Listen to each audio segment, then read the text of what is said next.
स्वामी ज्यावेळेस असणाऱ्या वाळवंटामध्ये पंढरपूरला जातात ना, पंढरपुरामध्ये गेल्याच्या नंतर स्वामींच्या सहवासामध्ये एक गाय येते आणि त्या असणाऱ्या वांज गाईचं दूध आपल्या असणाऱ्या वेदशास्त्र संपन्न स्वामींनी त्या ठिकाणी काढलं. एवढंच नाही, शंकर स्वामी महाराजांचं चरित्र आहे. शंकर स्वामी महाराजांच्या चरित्रामध्ये सुद्धा असंच आहे. थोडा वेळ संगत झाली बघतो सर्पाला, नाही का, आगाध तुमची थोरी कृपे सर्प बोलविला, नाही का.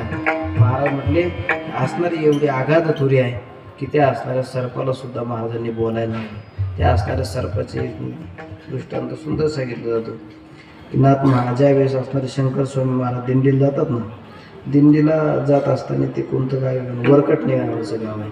त्या वरकटणे गावामध्ये त्या असणाऱ्या गावकऱ्यांना विचारावं का हो आजचा दिवस या ठिकाणी मुक्काम करावं असं वाटतं.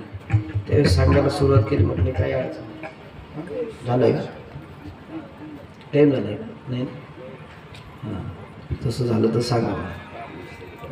वरकटणे गावामध्ये श्री संत शंकर स्वामी महाराज जातात.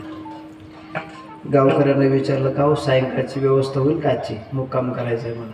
त्यावेळेस सांगायला सुरुवात केली. म्हटले आमच्या गावामध्ये फक्त तेवढा एकच वाडा आहे, तेवढाच वाडा रिकामा आहे, बाकी कुणाच्याच घरी जागा नाही.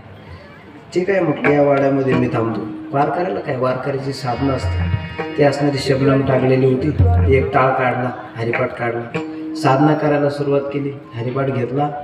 त्या हरिपाठाच्या आवाजानं होता असं, ज्या घरामध्ये ज्या वाड्यामध्ये महाराजांना जागा दिली होती ना, त्या वाड्यात एक मोठा भुजंग सर्प राहत होता. तो सर्प महाराजांच्या समोर येऊन उभा राहिला.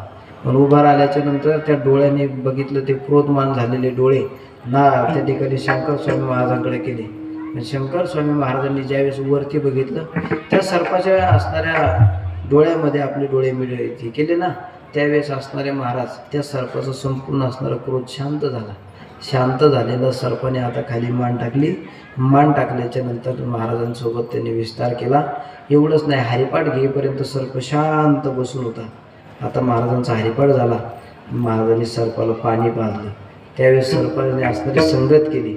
एवढंच नाही, हरिपाठ झाला, सायंकाळचा मुक्काम झाला, तोपर्यंत सर्प महाराजांच्या समवेत. पण असं आहे, गावच्या लोकांनी खरं तर टिंगलच केलेली असते. खरं सांगू का, प्रत्येक संत महात्म्यांना कोणी ना कोणी काही ना काही साक्षात्कार दाखवलाच. अगोदर त्यांनी नमस्कार केलाच नाही, पण ज्यावेळेस संत महात्म्यांनी चमत्कार केला त्याच वेळेस नमस्कार केला. तसा नमस्कार खरं तर कोणीच करत नाही. आज जर एखाद्याला जर म्हटलं ना, एखाद्या बाबाकडे जा, उदी देतो, तुमच्या घरात चांगलं होईल, सगळे रांगा तिकडेच लागतात, इकडं अजिबात लागत नाही का. तसं आहे. तसं संत महात्म्यांच्या सोबत आहे. त्या संत महात्म्यांच्या संगतीमध्ये ते बाकीचे लोक बघत होते, अरे आज आपण यांना इकडं या वाड्यात राहायला जागा दिली, पण हा वाडा फार बेकार आहे, याच्यात फार मोठा भुजंग आहे, काय असेल शंकर स्वामी महाराजांची गती सांगता येत नाही. बाकीचे डोकून बघत होते. महाराजांच्या समवेत सर्पसुद्धा आता झोपलेला होता. एवढंच नाही, सर्प महाराजही उठले, सर्पही उठला, स्नान केलं. 5 मिनटं कुणी जागा सोडणार नाही याची दक्षता घ्या. 5 मिनटं कुणीच उठू नका. सुंदर असणारं कीर्तन होईल आणि मग आपण उठला तरी चालेल, कारण हा कीर्तनाचा अपमान आहे. हा अपमान कोणी घालू नका. महाराजांनी त्या ठिकाणी सर्प झोपलेला आहे. सकाळी 2 जण उठले. उठल्याच्या नंतर आता निघायला सुरुवात केली, शबनम टांगली आणि त्या असणाऱ्या महाराजांसोबत तो असणारा सर्प सुद्धा आता निघला, बाहेर आला. लोक बघायला लागले, अरे महाराजांसोबत सर्प निघला. एवढंच नाही, महाराज पुढे चालायचे, शंकर स्वामी महाराजांमागे सर्प. थेट असणारा सर्प पंढरपुरापर्यंत आला. पंढरपुरामध्ये महाराजांनी स्नान केलं, त्या सर्पांनाही स्नान केलं. आणि ज्यावेळेस आता महाराज द्वादशीचे पारणे सोडतात, त्रयोदशी होते, त्रयोदशीला महाराज आता परत निघतायत. आणि परत निघल्याच्या नंतर सर्पांनी पाय धरले, महाराज अहो या ठिकाणी मला म्हटले, मला तुमच्या सोबत येऊ द्या. शंकर स्वामी महाराजांनी सांगितलं, आता तुला इथून पुढे यायचं नाही. मग मी काय करू. त्यावेळेस म्हटले, तू इथंच राहा. त्यावेळेस सर्पाने सांगितलं, म्हटले खरं सांगू का महाराज, आता मी जीवन जगलो तरी माझा उपयोग नाही. म्हटले मी बऱ्याच दिवसापासून त्या घरामध्ये होतो, बऱ्याच दिवसापासून त्या वाचणाऱ्या वाड्याचं राखण करत होतो, आता माझी मुक्तता करा. सर्प आता बोलायला लागला आणि तो सर्प बोलता बोलता सर्पाने आपला प्राण सोडला.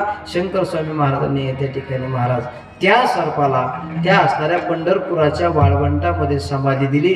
तेव्हापासून त्या असणाऱ्या वाळवंटाला नागघाट नाव पडलं बरं का. शंकर स्वामी महाराजांनी त्या असणाऱ्या सर्पाला समाधी दिली.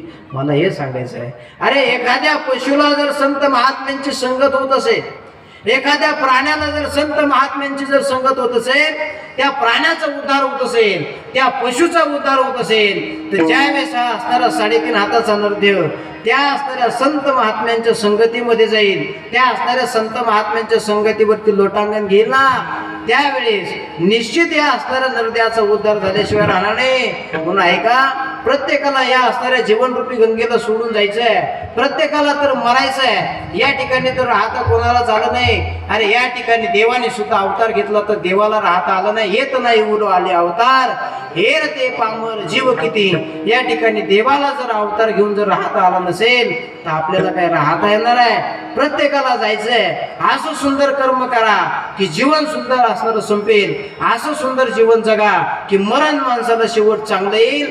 आणि असे असणारे संत महात्म्यांची संगत करा की निश्चित भगवान पंढरीश पांडुरंग परमात्मा त्यांच्या चरणाजवळ आपल्याला जागा देईल. म्हणून संत समागमी धरावे आवडी, करावी तातडी परमार्थाची. काहू महाराज, मग या संसारामध्ये आम्ही रममान झालोय, या संसाराला आम्ही फार चिटकलोय, या संसारामध्ये आमचा उद्धार होणार नाही का? त्यावेळेस तुकोबरायांनी सांगितलं आहे का, या असणाऱ्या संसारामध्ये रममान होऊ नका.